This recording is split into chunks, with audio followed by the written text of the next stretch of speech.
السلام عليكم ومرحبا بكم معنا في اخر ويبينار ديال هذه السلسله ديال برو دايز او اف بي بي تي اللي خلال التسع الايام الاخيره قدمنا لكم مجموعه من القطاعات باش نقربكم منها ونعرفوكم بالخصوصيات ديالها ونحاولوا نجاوبوا على الاسئله ديالكم بخصوصها، يعني كيفاش كتقدروا تدخلوا لهذه المهن اللي كتقترح هذه القطاعات، كيفاش تعرفوا الكفاءات والمؤهلات اللي خاصكم باش توجهوا ليها، وكيفاش تقدروا توصلوا للتكوين المهني اللي كيقترحوا عليكم المعاهد ديال لو اف بي بي تي. اليوم غادي نهضروا على اخر قطاع، ولا كان شي قطاع يعني متعلق بالرقمنه وتحول وتطور مع دخول التكنولوجيات الحديثه، فهو هذا القطاع هذا ديال الاوديو فيزوال والسينما او السمع البصري والسينما، الصناعه ديال الصور كما كانت لا السينما لا التلفزه لا الديجيتال، وهو قطاع كيتحول كثير هذه الايام الاخيره، وداك الشيء علاش حتى لي فورماسيون ديال الاو بي بي تي كيتسايروا معاه التحولات اللي كيعرفها باش يقدروا يقترحوا اخر ما جد في التكنولوجيات الكاينه في هذا القطاع، ويكونوا لي تكنيسيان ديالها كيجاوبوا على المتطلبات ديال سوق الشغل. معنا ضيوف اليوم باش نهضروا على هذا الموضوع هذا. معنا السي فريد بن خلف مدير العام ديال شركه غيكوم برودكسيون، مرحبا بك معنا. شكرا سي فريد، غادي ندخلوا في صلب الموضوع. لو ميتيي دو برودكسيون audiovisuelle contient lui-même beaucoup de familles de métiers, contient lui-même beaucoup de métiers. Comment on peut les décrire? Quels sont ces métiers qui sont offerts dans cette filière?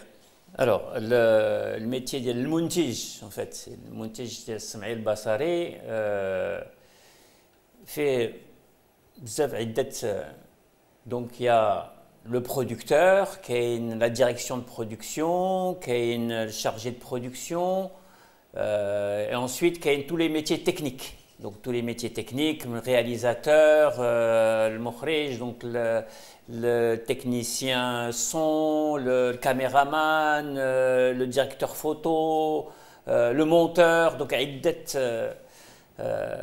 مهن اللي تدخل في هذا الميدان. Donc il y a beaucoup. Donc كاين les métiers techniques وكاين les métiers plutôt administratifs. Les غادي نقولوا هما tout ce qui est directeur de production, régisseur, سكريبت، هذاك الشيء كلهم.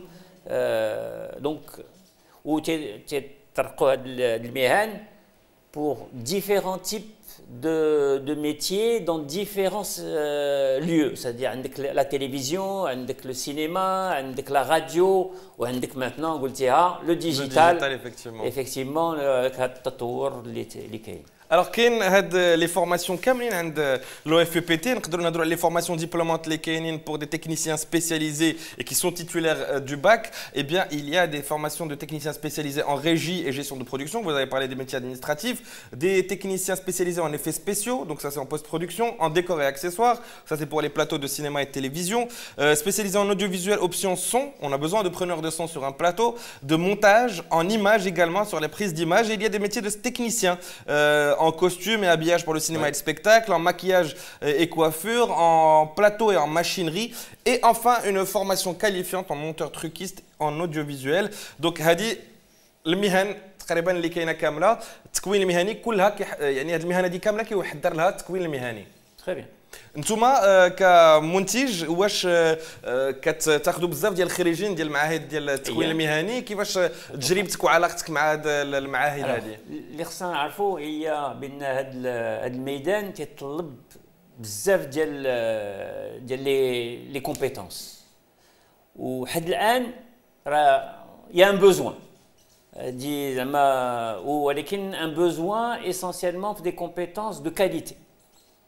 Et donc, on retrouve effectivement les stagiaires ou les diplômés de l'OFPPT au niveau montage, au niveau caméraman, au niveau du son, et il y en a qui ont même évolué à réalisateurs et qui ont fait des choses intéressantes. Donc, alors maintenant, كل واحد واش عنده واحد l'amour, la passion du métier. Parce que le métier de l'audiovisuel, il faut avoir la passion.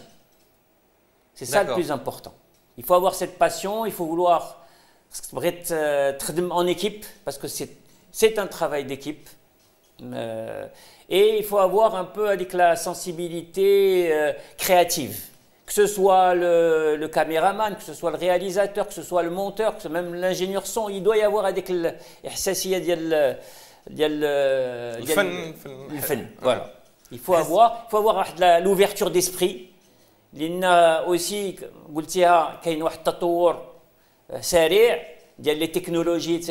donc il faut être tout le temps en train de se remettre en question ou تشوف شنو هما les dernières nouveautés, travailler sur les nouvelles nouveautés etc.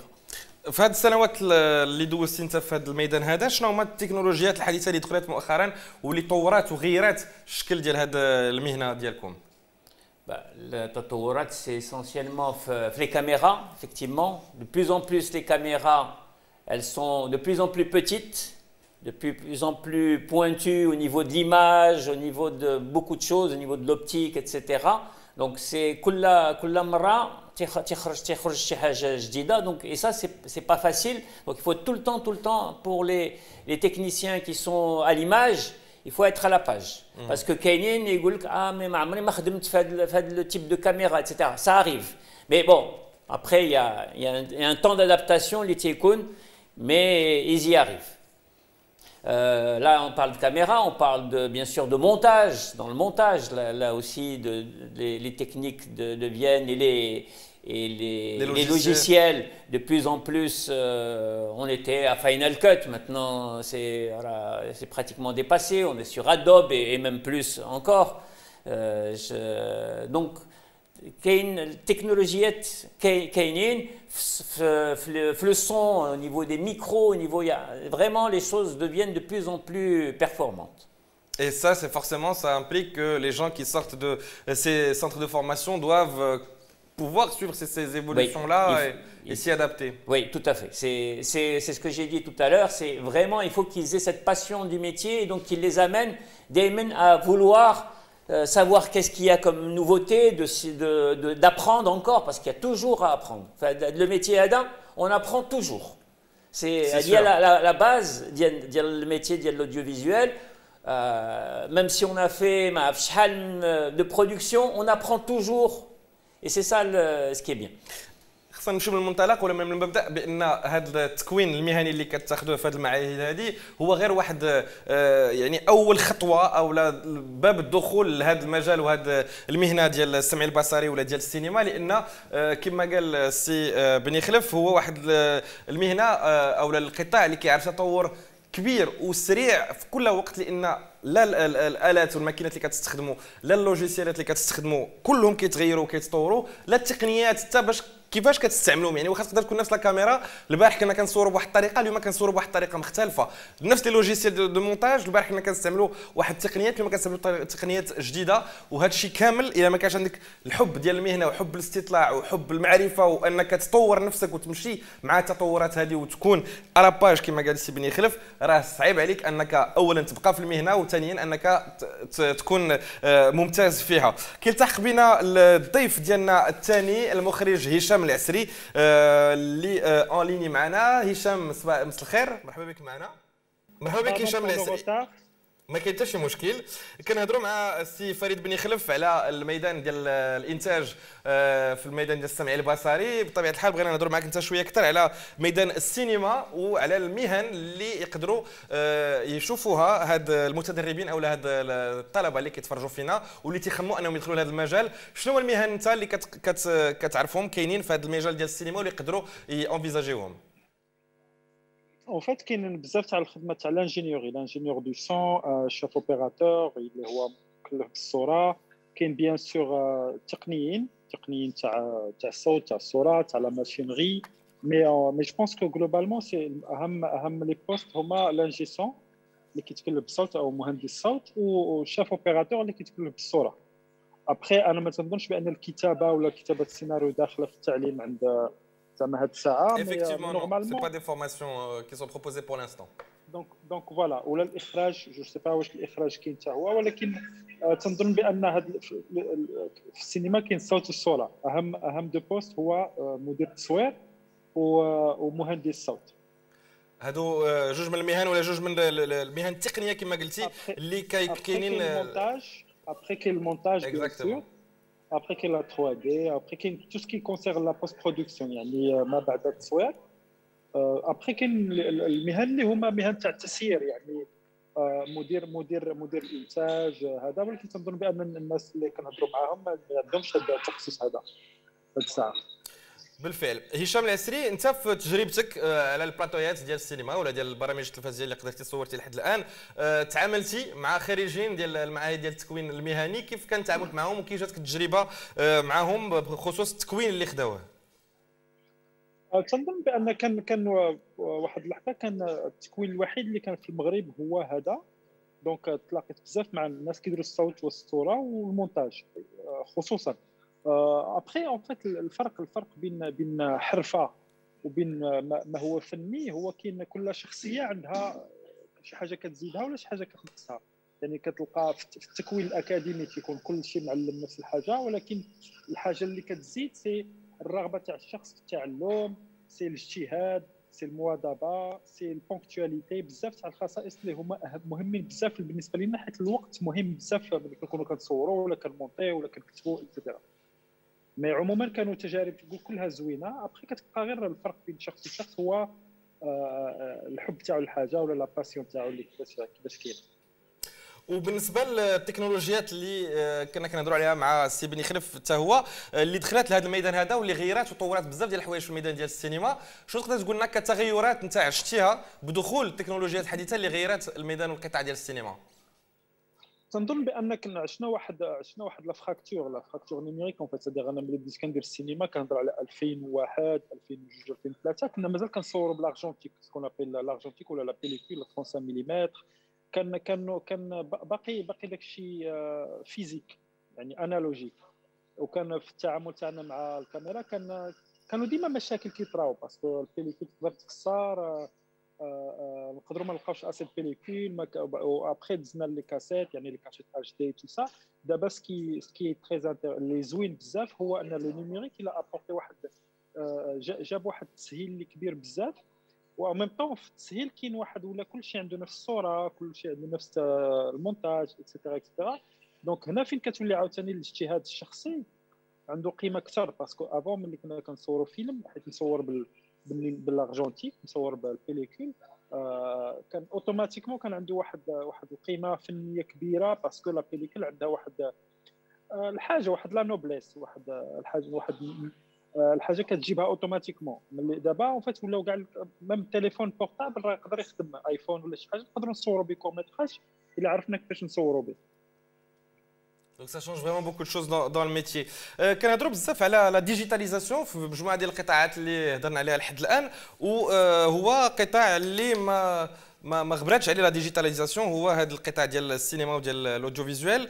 بالنسبه لك شنو هو لو فيتور ديال هذا القطاع السي بني خلف، وشنو الحوايج اللي غتغير لا ديجيتاليزاسيون في لا براتيك ديال لو ميتي ديالنا؟ كل شيء غادي يتغير لان tout ce qui est internet هو اللي غادي ياخذ la plus grande place de plus en plus في le contact avec le public. Le reste, le cinéma, la télévision, etc., vont venir se greffer, mais ils ne vont pas disparaître, ça c'est sûr. Maradish et Mchio. Il va y avoir, en fait, ça va être des genres enfin pour moi, hein, ça va être des satellites qui vont prendre leur place autour de la digitalisation et chacun va utiliser, il va y avoir des passerelles entre les différents... Vous parlez de diffusion, mais en fait ma question portait plus sur la fabrication et la manière de fabriquer des images. Donc au niveau de la fabrication et au niveau de la pratique du métier, qu'est-ce que la digitalisation peut apporter ou peut changer aujourd'hui? D'abord en termes de coût. Le coût de production va diminuer de plus en plus par rapport aux techniques les canaux. Donc le coût, parce que aussi on va arriver à tourner de manière beaucoup plus simple, beaucoup plus rapide, en ayant le maximum de qualité dans ce qu'on va faire, parce que grâce à tout ce qui est digital, tout ce qu'on va dire, tout ce qui est image, lumière, etc., peut-être qu'on n'aura pas besoin parce qu'on aura des qualités de, comment dire, les objectifs, etc., qui sont très bonnes, donc on aura... Le traitement de l'image, etc. Le traitement d'image, tout ce qui est traitement, à partir de là, il y a... Donc c'est le coût, la rapidité, la simplicité grâce à ces nouvelles technologies.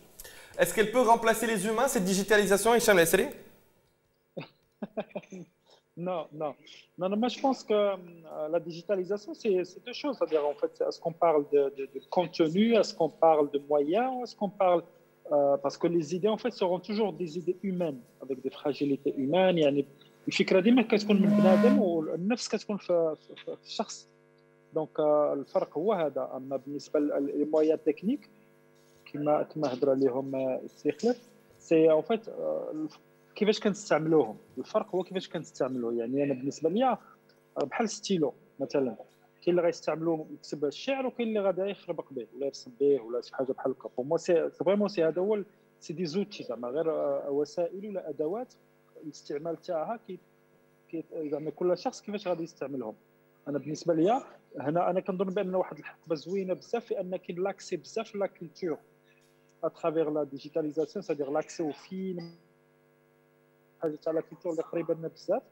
اي واحد كيقدر ياخذ فيلم افون كنا كنقلبوا على فيلم كاسيتا في اشات شي حاجه بوندون تري لونطون كنلقاوه ما تلقاوش ولا كاليتي تاع ليماج كتكون خايبه وكاين ديك لا فرستراسيون استيتيك اكسترا. دابا ولا كلشي ناتيف كنشوفوا الفيلم كما في ميريكان كما هنا كما في الشينوا اكسترا بنفس الطريقه. يعني ملي كنهضروا على نتفليكس ولا لي بلاتفورم اخرين لا سيري كتلاح مره واحده في البلدان كاملين. يعني كنوليو حنا اب تو ديت يعني كلشي كيتفرج في نفس الحاجه. فمن خلال لا كرياسيون تنظن بان الفرق كما ديما هو شنو هي الفكره اللي عندنا، كيفاش بغينا نقدموها للعالم وشنو هي الوسائل اللي نقدروا ناخذوها. الجميل الان هو ان نقدروا نديروا فيلم غير ب 50 درهم ونقدروا نديروا فيلم ب 50 مليون تاع الدرهم. بالنسبه لي واحد اللحظه شنو هي الفكره اللي تنعاودوها. وبالنسبه للازمه اللي كيدوز منها العالم واللي كيدوز منها قطاع السينما والاوديو فيزوال حتى هو، واش لا ديجيتاليزاسيون كانت حل من الحلول ولا من الوسائل اللي عاونت القطاع شويه او لا ما بانش شي فرق كبير؟ لا تنظن بان هذا انا بالنسبه لي الازمه هذه هي سرعات من لا فراكتور ديجيتال لا فراكتور نيميريك. سادير افون كنا مازال مضاربين كنقولوا نصوروا ب 35 غادي نديروا هذا اكسيتيرا. كنا مازال شويه باقي لاصق فينا لو موند انالوجي.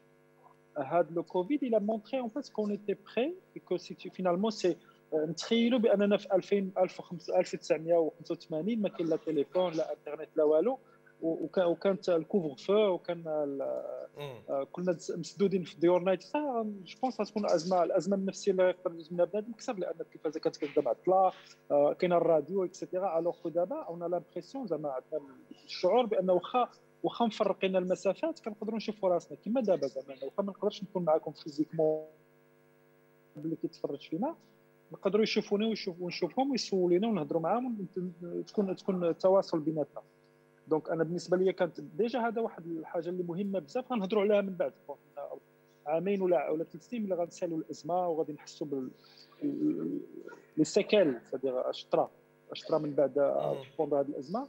تنظن بان لو ديجيتال دو تيك لي مانيير صافي خاد البلاصه اللي كانت ايزيتاسيون بعض المرات في بعض النواحي. صافي ما بقاش ايزيتاسيون ولا الناس كلشي عنده نتفليكس ولا فهم بان الامكانيه بانه لاكسي الافلام والمسلسلات ولا ميم بالتليفون بورتابل. انا جي في ان كور ميتراج صورته مع جوجات بوندون الكونفينمون بمون تليفون بورتابل هذيك مون ايفون صورت ان كور ميتراج اللي تفرجوا فيه الناس وسافر اكسيتيرا اكسيتيرا وكنلقى اقبال اكسيتيرا. صافي دير اون فيت غير شنو هي الفكره اللي عندنا وكيفاش غنستعملوا الوسائل المتاحه لنا. يعني ماشي بالضروره نجيبوا كيب دو تورناج كبيره ونخدموا كلاسيكيه. نقدروا نبدعوا حتى في التناول والتطرق واستعمال الالات باسكو هذه هما الات كما قلت قبيله. ستيلو كاين اللي كيكتب الشعر نزار قباني وكاين اللي ما كيكتب والو كيكتبها سميتو كيسيني بصح. دونك انا بور ما سي كيفاش كنستعملوها هو المهم. يعني كما قلتي يعني الا بغيت تلخص الفكره ديال شنو قلتي كنقدروا نقرب لنا الرقمنه ولا هذه التكنولوجيات الحديثه قربات المسافه ما بين كل شيء وقربت كذلك الناس للمبدعين من الابداع بدي مويان صغار وقلال لان كل شيء ولا عنده اكسيسيبل هذا الشيء هذا وكل شيء كيمكن له يوصل لهاد لي زوتي هذا. بقات دابا شنو غادي دير بهم؟ ما بقاش المشكله ديال لوتي بقات دابا شنو غادير بها. ان فيت اون برودوي في واحد الوقت اللي ما كانش يمكننا نستعملوا لي مويان نورمال مي درنا دي برودكسيون دي زيميسيون دي بتي فيلم بحال اللي قال سي لا سيري. دونك on a produit donc ça nous a permis effectivement de continuer un peu à travailler.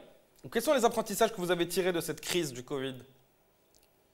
Alors, oui, alors On y est encore, je sais, mais... On y est encore. L'apprentissage, c'est qu'il faut daimen être prêt à innover. C'est l'innovation et ne pas se dire là, c'est toujours réfléchir à comment pouvoir s'en sortir, à trouver de nouvelles solutions, etc. Et avancer. Et donc, proposer de nouvelles choses. Et ça, on se dit, oui, ولكن الناس دابا مشغولين، اش غادي تمشي توري لهم شي حاجة جديدة, etc. Là, c'est là où ils ont besoin de ces innovations et ils sont réceptifs. Et donc, c'est vraiment, il faut tout le temps être en train d'innover et de trouver des solutions, ne pas rester bloqué. هشام العسري، كاين بزاف ديال الشباب اللي تيقول لك اليوم انا ما عندي ما ندير لا بالتكوين المهني لا بالتكوين توكور، كلشي كاين في يوتيوب، كاين لي توتوريال، نقدر نعرف كيفاش نخدم كاميرا، نقدر نعرف كيفاش نخدم لوجيسيال دو مونتاج وغندخل للحرفه. واش هذا الشيء كافي ولا التكوين المهني عنده بلاصتو قيمته اهميته حتى هي في المسار التعليمي ديال هاد الشباب هذا؟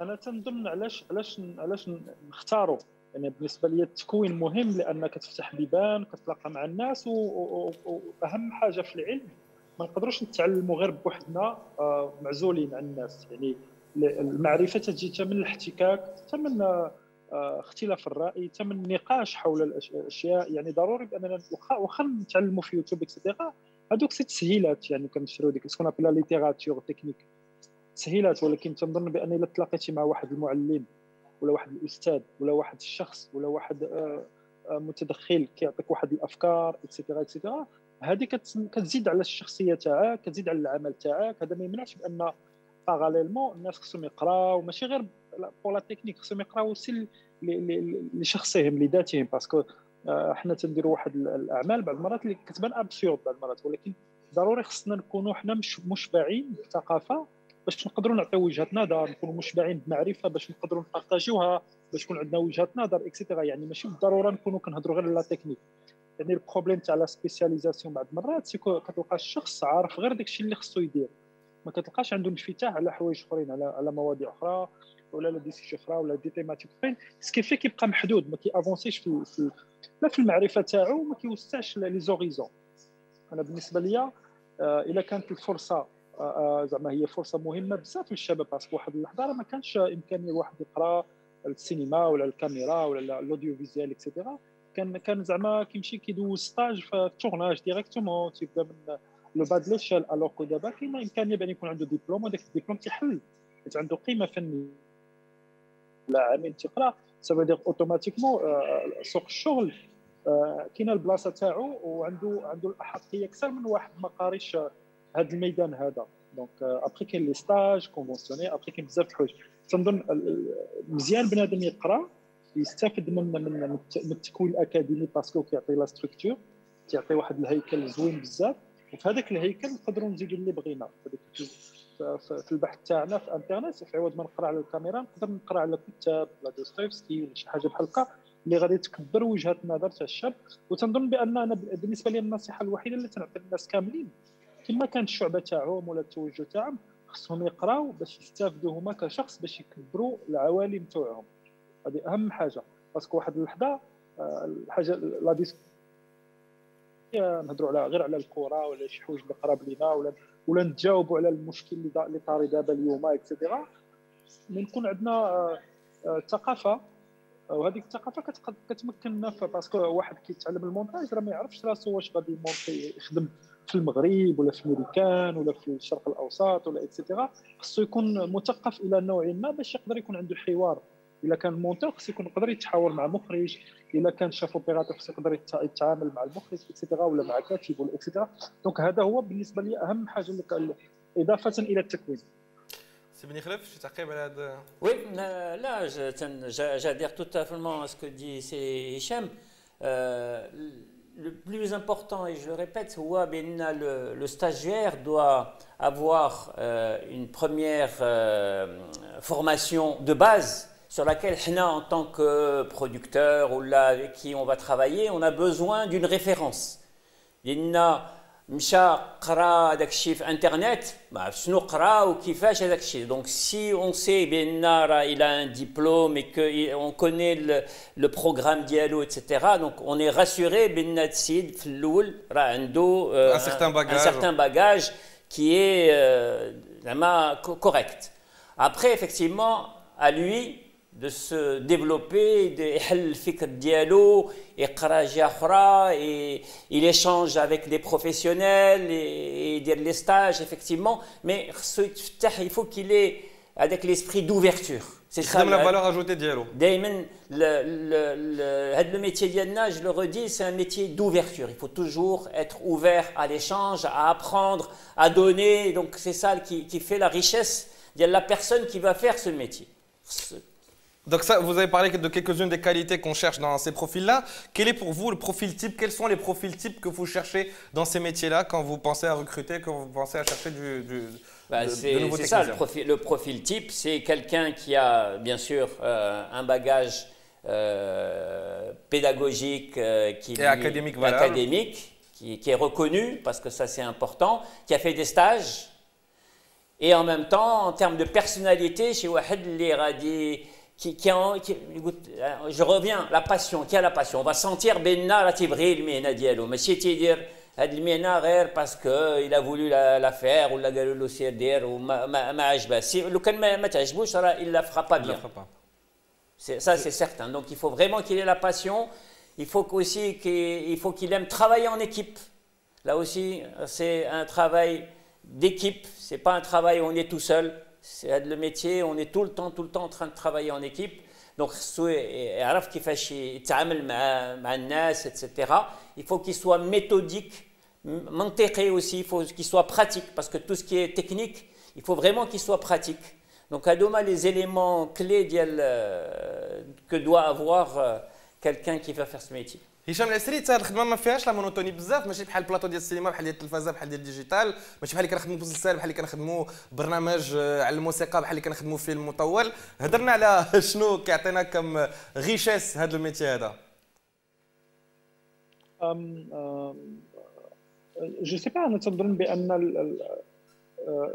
باش شنو هي الفكره انا بالنسبه لي حاليا يعني كل واحد اللي تنشوفو تلقاو عنده كاميرا في جيبو يعني كاع التليفونات ولاو فيهم كاميرات تقدر تصور بها تقدر دير بها كورميتراج ودايوغ شفنا كاينه واحد لا كولتور تاع الاندر جراوند تاع لو كورميتراج مسيبينو باش يبان في اليوتيوب كورميتراج ولا فيلم ولا بعض المرات تكونش بعض مكتوب مزيان بعض كيكون مصايب مزيان في بزاف لي زيفي ما فيش بزاف لي زيفي جو بونس كل الفكره الوحيده اللي خصنا نسولوا راسنا هو علاش الناس غادي يتفرجوا فيا الا درت شي عمل شنو هي الاضافه اللي غادي نعطيهم الى باش يتفرجوا فيا كيفاش كومون لي زانتيريسي اكسيتيرا وترجعوا كيفاش حنا تنشوفوا العالم يعني كيفاش نحلوا العالم باش نقدر نخلقوا يعني وملي كنميتريزيو الادوات يعني ملي كنهضروا على المونتاج ملي كنهضروا على الصوت على الصوره اكسيتيرا ملي كنميتريزيوهم يعني كنساو داك لوتي تكنيك وتنمشيو سكون مو جابيل لا بويزي يعني كيفاش من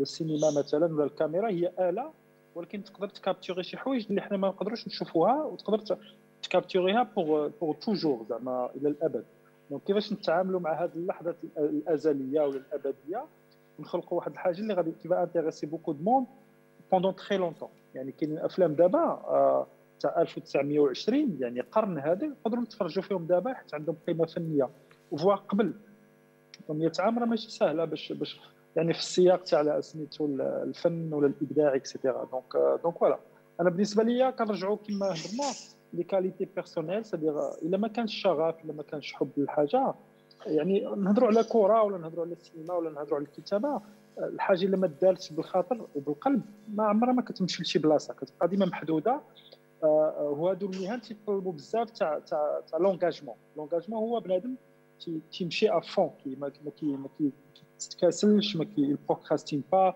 تعطيها 100% باسكو كاين هذه الطريقه الوحيده هو اللي باش هذا الشيء اللي كنديرو حنا يقدر يخدم يقدر يتوشي لي جون يقدر يكون عنده قيمه فنيه يقدر يمشي بعيد اكسيتيرا باسكو حنا ما بقيناش عايشين غير في المغرب حنا عايشين في العالم يعني اي واحد في المغرب الا كان عنده قيمه فنيه عنده دي مارشي بوتر دي مارشي بارتو يقدر يصور فيلم في اي بلاصه يقدر يكون مونتور في اي بلاصه يقدر يكون شاف اوبيراتور في اي بلاصه دونك انا بالنسبه لي هذا هو اهم فكره هو التحدي اللي فاصل العالم كيفاش نبداو الا خدمنا مزيان نقدروا نوصلوا لمراتب كبيره بزاف، حيت عندنا الشغف، حيت عندنا لا باسيون، حيت عندنا لا ريشيرش، حيت عندنا اون الخدمه كنخدموها افون. سي سيغ. غنشوفوا دابا لا سكسيس ستوري ديال اليوم، وكما كل نهار كنعاودوا لكم القصه ولا كنقاسموا معكم التجربه ديال شي واحد اللي تبع التكوين المهني، مشى فيه ومشى في الطريق ديالو المهنيه، نجح اليوم وبغى يعاود لكم قصته. سكسيس ستوري.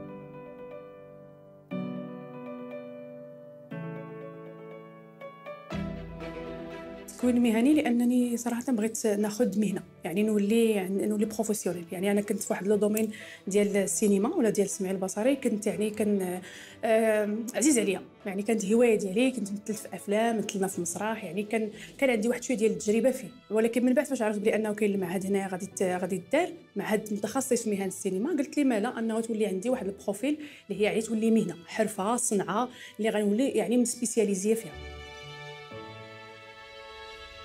علاش شعبة الانتاج السمعي البصري والسينمائي؟ صراحه لان هي اللي كتوافق مع المؤهلات ديالي وشنو نقدر نعطي فيها، وكذلك حيت عندها علاقه مع كاع لي ديبارتمون ديال لو دومين، يعني غادي نقدر نعرف على لي دومين الاخرين او ميم طون نمشي فيها ان شاء الله مزيان.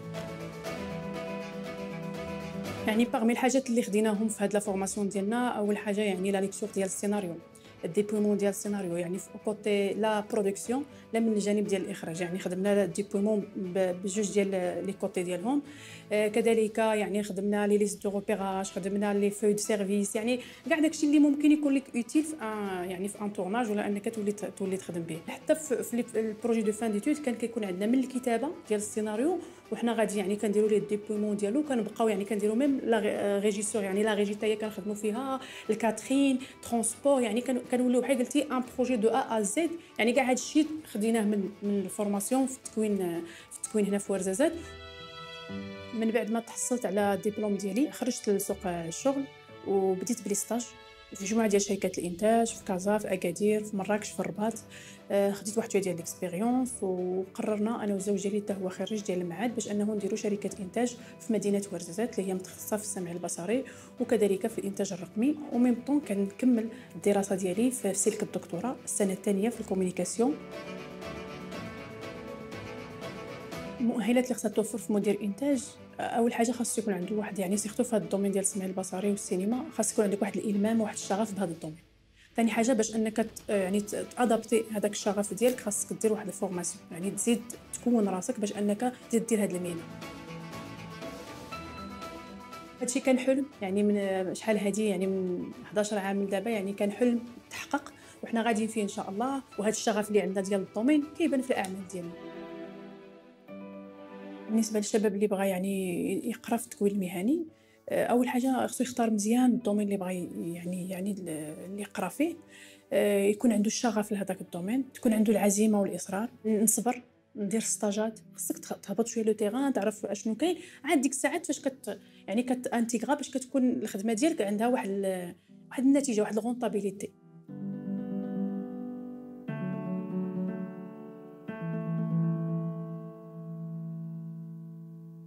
مكتب التكوين المهني وإنعاش الشغل، الطريق الأمثل للمستقبل. اكيد انه غيلهم بزاف ديال الناس اللي كيتفرجوا فينا، بزاف ديال المتدربين اللي غيقدروا يختاروا هذا القطاع ويمشيو فيه. هشام العسري، الدراري اللي كيتفرجوا فينا او البنات اللي كيتفرجوا فينا واللي بغاو يدخلوا لهذا الدومين هذا، شنو الكلمات ولا النصائح اللي غتعطيهم باش تقول لهم يبداو فيه او لا؟ لا كما قلت قبيله، زعما الا كانت الرغبه باش تدخل زعما بور لا كرياسيون، لازم كنهضر خصوصا على لا كرياسيون، يعني تكون مخرج كاتب. الفو سافوار بزاف تاع الناس بداو من المونتاج مثلا، بداو من الصوت، بداو من الصوره باش يحكيو قصص. انا بالنسبه لي اهم حاجه هو التكوين الشخصي، يعني ما نبقاوش غير يعني بيان سور نقراو، يكون تكوين اكاديمي، يكون تكوين بيداغوجي، ولكن هذا خصو يكملوه بالبحث الشخصي. البحث الشخصي ماشي بالضروري القرايه، البحث في المجتمع، الرغبه في معرفه المجتمع، في معرفه تاريخ المغرب اكسيتيرا يعني باش نكونوا مشبعين بحوايج زوينين ونقدروا نخرجوهم كقصص باش نبارطاجيوهم مع الناس. بونس هذا هو الفرق، هذا هو اللي كيعطي القيمه كاع الاعمال اللي تنديروها يعني. دونك فوالا سي سا. سي بن خلف. Oui, alors, ce que je peux dire à ces jeunes, c'est que le Qita, c'est un secteur d'avenir. Il a l'image, la Sora, et donc il y a un besoin de contenu. Donc il va y avoir des chaînes privées, il y a des chaînes internet, etc. Le besoin d'image et de son est très important. De plus en plus, on parlait, Hicham parlait de Netflix, de là aussi. Donc, il y a énormément de besoin de contenu et de plus en plus, ça va aller. Donc, c'est un secteur qui va se développer encore plus. Ailleurs, là, déjà, il est développé. Le Maghreb, c'est en cours. On espère que ça sera de plus en plus. Mais c'est un secteur d'avenir et les besoins en compétences sont très importants. Donc, il y a un besoin. Donc, il faut se dire que normalement, de plus en plus, le secteur va vouloir, et il y a un besoin, il y a un manque déjà de personnel et de compétences faites le secteur. Donc, il faut qu'on ait de plus en plus des gens qui vont être pour nous intéressants au niveau de tout, que ce soit au niveau de la réalisation, au niveau de l'image, les ingénieurs son, la post-production, etc. Donc, il y a un besoin, donc il faut y aller. انتم سمعتوا السي بن خلف، الخصاص كبير والحاجه كبيره ديال هذا القطاع لدم جديد وشباب مكونين كما قال هشام العسري اكاديميا من خلال المعاهد ديال التكوين المهني وشخصيا من خلال المجهودات اللي كيديروا هما باش يفتحوا نفسهم على العالم وعلى بزاف ديال الحوايج اللي غدير القيمه ديالهم الاضافيه وباش ولا القيمه المضافه باش يكون عندهم بلاصه ويديروا بلاصتهم في هذا الميدان هذا. شكرا بزاف هشام العسري، شكرا بزاف سي فريد بن خلف على الاجوبه ديالكم على الحضور ديالكم معنا اليوم، وشكرا بزاف لجميع المتدربين والطلبه اللي تابعوا هذا الويبينار وتابعوا السلسله ديال الويبينار كاملين اللي اقترحت عليهم المعاهد ديال التكوين المهني والانعاش ديال الشغل في هذه الايام ديال لي برو دايز. موعد 100% رقمي من خلال الحتميه ولا حتميه لو كونتكست اللي حنا فيه، ولكن كنظن بان القطاعات قدمناهم لكم وقربناكم منهم، وكنتمنى اننا نكونوا لهمناكم وعاوناكم تلقاو طريقكم للمستقبل ديالكم. نتلاقاو في فرصه مقبله ان شاء الله. سلام.